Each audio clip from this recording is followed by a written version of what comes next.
Welcome to This Week in Health IT News, where we look at as many stories as we can in 20 minutes or less that are going to impact health IT.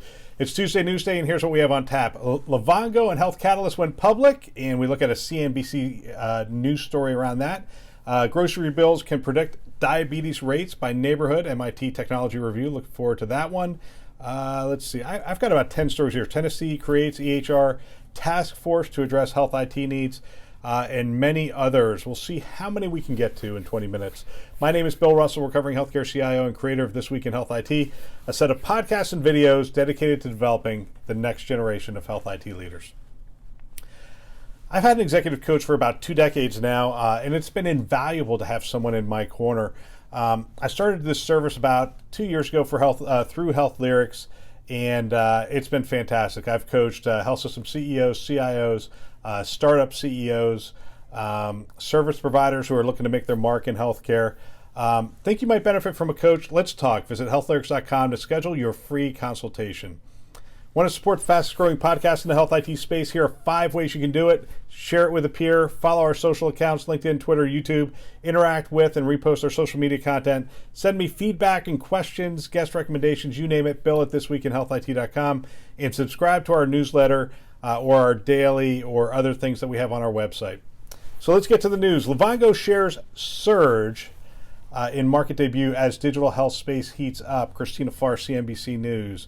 Let's see. LVGO Health shares surged as much as 62% in their stock market debut on Thursday, the latest sign that public investors are buying into digital health trend. The company provides, diabetes services to large employers, a space that's attracting big dollars in the quest to ultimately provide better coverage and bring down costs. The IPO has been touted by the industry as a potential benchmark for other startups that sell disease management services to large companies and health systems. LVGO was joined by Health Catalyst, a distributor of data analysis tools to hospitals, which also hit the market on Thursday and gained as much as 56%. LVGO raised over $350 million in their offering, while Health Catalyst brought in $180 million. Backed by Microsoft and venture investors, LVGO is part of an emerging group of companies using technology tools like coaching to bid to improve health outcomes. The company connects to smartwatch. They're open. They connect to Apple, Fitbit to deliver nudges, provide feedback, and to remind people to take or to eat certain things or do certain things. So coaching, nudges, those kinds of things. Let's see. Raquel said in 2018, digital space raised $8.1 billion. So that's good for the space. After its debut, LVGO is worth about $3.6 billion. The company priced shares at 28 and then immediately rose to close to 40. Which is, I think, where it's at.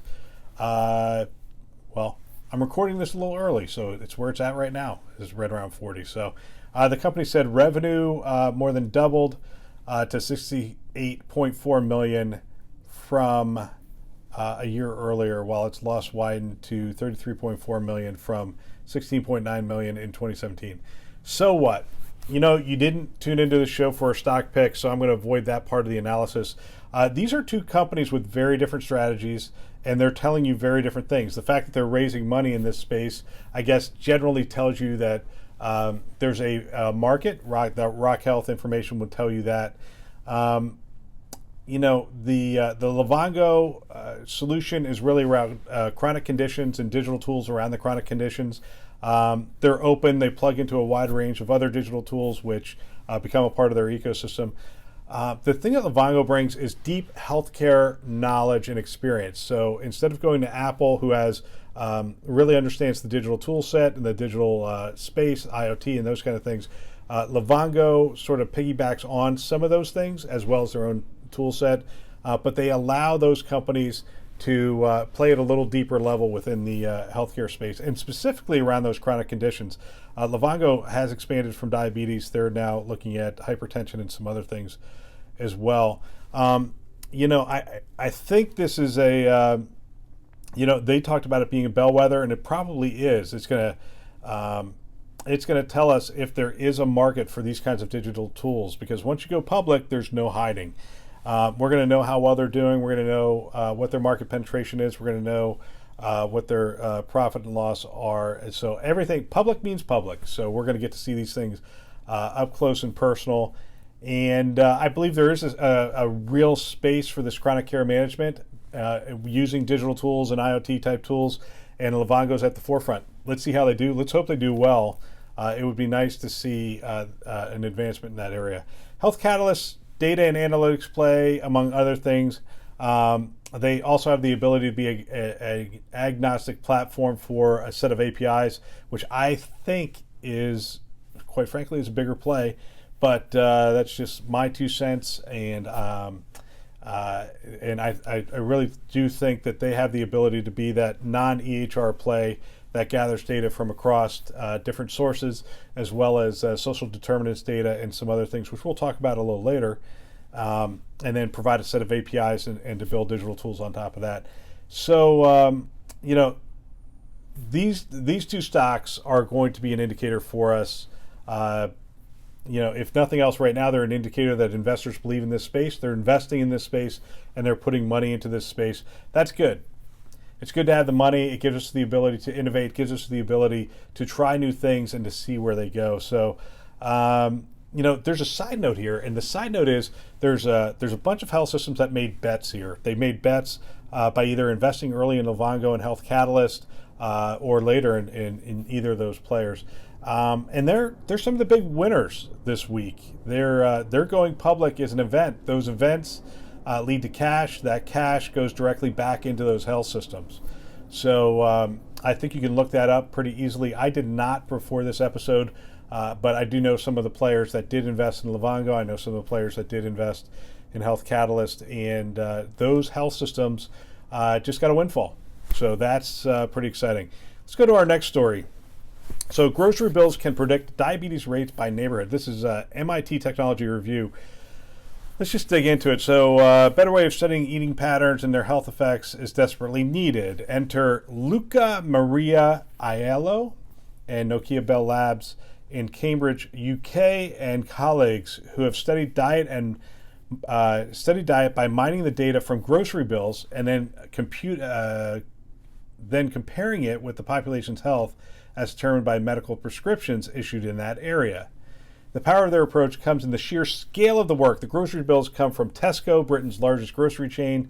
This company's database contains every single food item purchased in London London stores during 2015.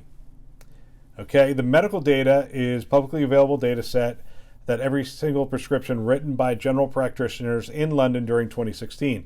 The scale and granularity of the analysis is unprecedented, says Aiello. Tesco has 411 shops in London, used by 1.6 million customers with loyalty cards who bought 1.6 billion food items in 2015. The data set includes each item, its weight, the date, and the customer's postcode. So that has their zip code, tells us where they live. Aiello and company extracted the nutrition content for each item, including total energy, fats, saturated fats, carbohydrates, and so on. They use this to work out the average nutritional intake for 937 neighborhoods in London. This is a pretty fascinating study and really great analysis. The medical prescription data is also available at the neighborhood level. Londoners were prescribed 1.1 billion medicines in 2016, from which the team inferred the conditions they suffered.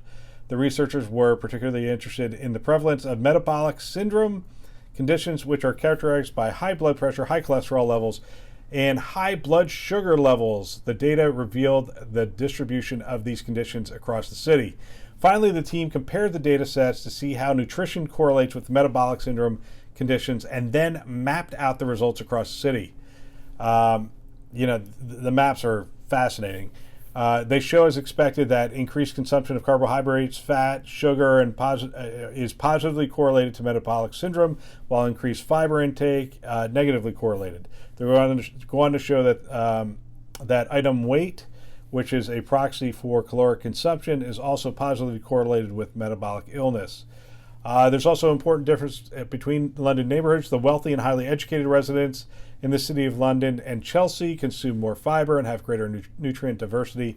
By contrast, residents of Newham A relatively deprived neighborhood consume more calories and less diverse nutrients, and they have higher levels of diabetes. But healthy areas are not necessarily well off. The residents of Hackney, which is a deprived yet highly educated neighborhood in East London, enjoyed healthier eating habits and do not suffer from diabetes as much as Newham's residents, said Aiello and Company. The team goes on to predict the levels of high blood pressure, high cholesterol, high blood sugar in the neighborhoods merely by looking at the local calorie and nutrient consumption. Indeed, they say the classifier can identify unhealthy areas with a 91% accuracy. This is interesting work. I end each one of these stories with sort of a so what. This is a great use of technology, great use of data, great analysis. Here's my question. I'm going to end, instead of ending with a so what, I'm going to throw a question back at the innovators in the community that are listening to this. I think about this, and I'm thinking about another innovation that happened. What's the equivalent in health to the rear window braking light? That third light that we put in the window. Allow me to go a little bit on this for a second. In 1974, psychologist John Vuvodesky, PhD, tested a small, inexpensive gadget. He took this light, put it at the bottom of the rear view window, and he equipped 343 San Francisco taxis with that third braking light, which is so common today. We know exactly what it's referring to. And then they rotated the drivers. They didn't give them the option. They did it for about 10 months. And what they found is that 60.6% fewer rear-end collisions than the controlled group. Additionally, drivers in those taxis with the third braking light were struck in the rear by other vehicles were injured 61.1% less. We know that distracted driving killed more than 3,300 people and injured 421,000 in 2012. According to the U.S. figures, a third braking light provided an extra signal for distracted drivers, and studies confirm that it reduced automobile accidents. So how much did it? The National Highway Safety Administration took that study and expanded it and found that it reduced rear collisions by 4.3%, which doesn't sound like a lot, but it equated to 60,000 fewer injuries, 600 million less in property damage a year, and so forth and so on. I usually do answer the question of so what, but this time I'm asking the question. I see clearly how this food data, how this mining of grocery data can be used for surveillance, but what I'd like to see is the data and a set of digital tools that operates as like the third braking light. Somehow it is able to help those communities to live healthier lives. So it's the combination of the medical data, the prescription data, the food data that we take in, and any other data. Whole person care requires a whole person profile. That whole person profile, while has some risk associated with it with regard to privacy, has a significant amount of benefit if used correctly. I don't know what the solution is. I'm not offering a solution. I don't have a startup in the back of my head that says, hey, here's where this all goes. But I see the combination of that data, the combination of digital tools going in a direction that could be really beneficial. And I use the third braking light as sort of an example of sort of a passive kind of thing that sort of reminds us, hey, oh yeah, I'm trying to live healthy. Oh yeah, this kind of activity is not going to lead where I want it to lead. So I leave you with that challenge. Do with it what you can, and please let me know what you're thinking as you sort of move down that path. I would jump all over this kind of research. I think it's invaluable, and the whole person profile is the only way we're going to be able to deliver care. Whole person profile, behavioral change, nudges. This is the only way we're going to be able to deliver real health change in our communities. Third story, Tennessee creates EHR task force. I think this is worth looking at. It's very interesting. So Tennessee Senator Todd Gardenshire was recently appointed to the chairman of the state's EHR task force to help provide increased clinical efficiency, cut costs, and reduce instances of potential fraud stemming from abuse of the state's Medicaid program.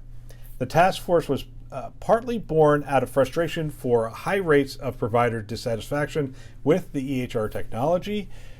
Let's see what he says. When electronic health records was first introduced by the Obama administration 10 years ago, they were promised to streamline the health records process for doctors and patients by keeping all of the patient's health records in one place in a portable form, Senator Gardenshire said in a statement to the Chattanoogan.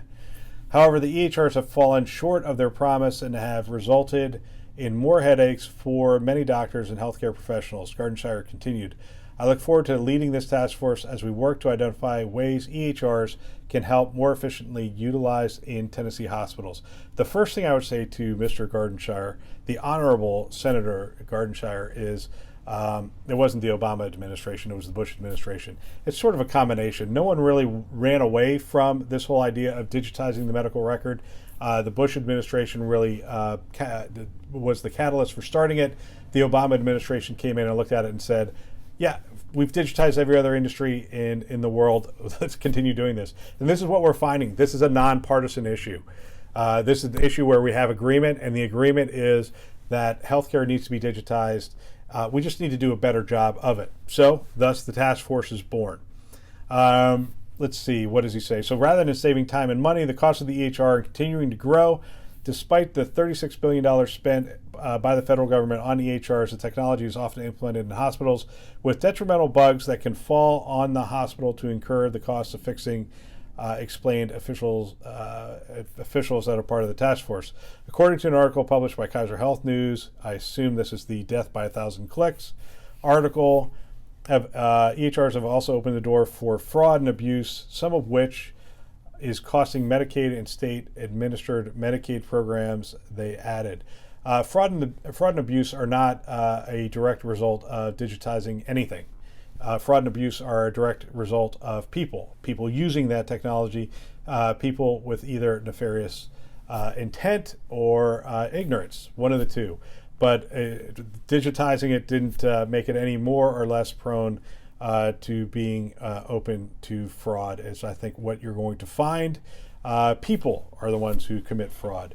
That's number one. Number two, yes, absolutely. This stuff has been implemented in hospitals across the country. There have been some horrific stories of how these have been implemented. They're very complex implementations, and some have gone well and some have gone very poorly. That is a true statement.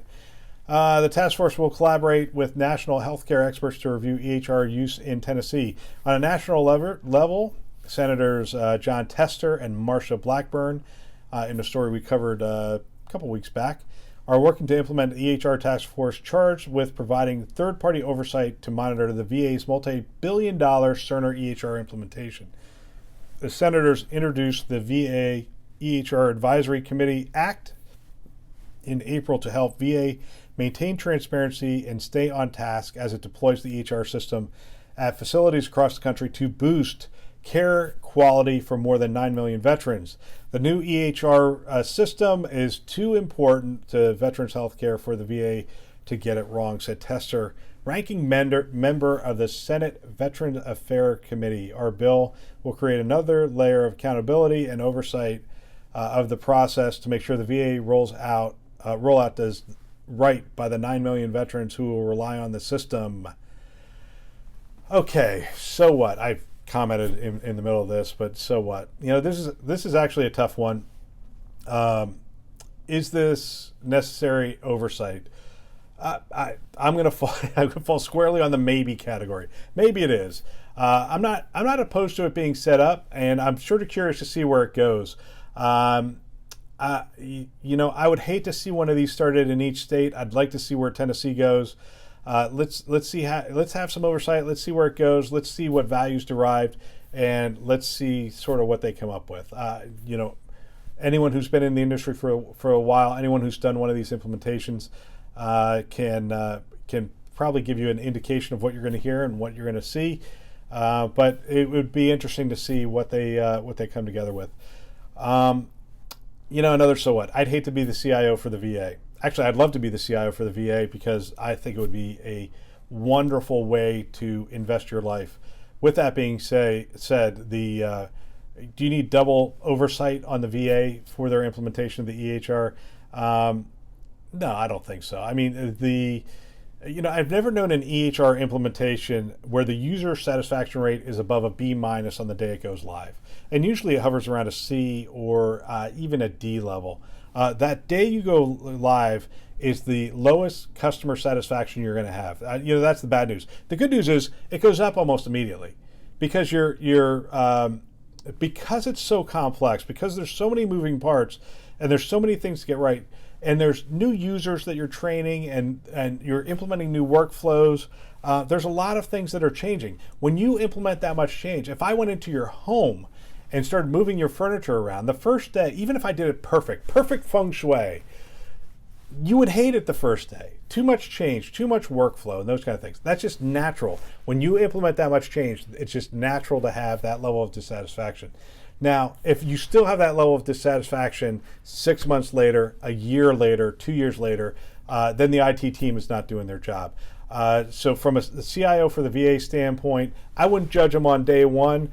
The basic blocking and tackling has to work on day one. You have to be able to deliver great quality care. You have to be able to track that care. You have to be able to share the information. You have to be able to move data around. You have to be able to support the workflows. All those things are important on day one. They're not going to be perfect on day one, but they are important to do well on day one. With that being said, C-level satisfaction with the system on day one is really probably all you can expect. Even if you were doing an ERP in a major manufacturing facility, it's not day one of go live is rarely a time to do a victory lap. Finally, this is just my personal here. We're digging an ever-growing hole. We have too few vendors in this space. So you have Epic, you have Cerner, you have Meditech, and maybe a handful of others. I mean, everything I see, it's like 30%, 28%, 20%. So you have fewer vendors. Anytime you have fewer vendors, you're not going to be able to innovate fast enough. You're not going to be able to improve the system fast enough to create a better user experience for those physicians, to create innovative solutions around it. My thing that I would like to see the government sort of press in a little bit on, although anytime the government's pressing in in a free market economy, it gets kind of dangerous. But I'd like to see them press in a little bit on is opening these systems up. I'm not against these systems that have these companies that have created these very complex systems that have done great work and employ hundreds of thousands of people. They've done great work. They should make money from their solution. I'm not saying they shouldn't. I'm saying that their systems should be open. We should be able to get the data out.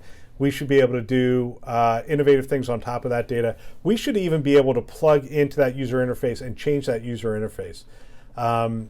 Because I think that's one of the problems with these systems is it's taken them 3 years. They're still not there. They still don't have web interface for a lot of these solutions. It makes no sense. Everything is web-based today. Everything needs to be web-based today. And it shouldn't take 5 years to do it. And if we open up those systems in some way, I believe that you would see innovation move faster. I think you'd see some of these problems that are discussed here move a little quicker. And actually, if I were at Epic, Cerner, or Meditech, I would be chomping at the bit to open those up. I would open them up because you know what? Microsoft won the game a long time ago because they allowed other players to write applications on their solutions. And the minute that those three players understand that they are platforms and not applications, not an EHR application but a healthcare platform, they're off to the races. They're going to win the game. But until they do, they can keep trying to fight to hold on to their space. I think it's a mistake. I think they could grow immensely if they were to act more like platforms and less like applications. I can't believe I've already 3 stories in 23 minutes. Anyway, that's all for this week. Don't forget to check out our Friday interviews, This Week in Health IT Influence. So many interviews, so many great insights. We do this for you. Hope you're enjoying it. Hope you're getting value out of it. Keep the comments coming. Bill at thisweekinhealthit.com. Good, bad, or indifferent. It all helps. This show is a production of This Week in Health IT. For more great content, you can check out the website, thisweekhealth.com, or the YouTube channel at thisweekhealth.com. You can click on video to get to that as well. So thanks for listening. That's all for now.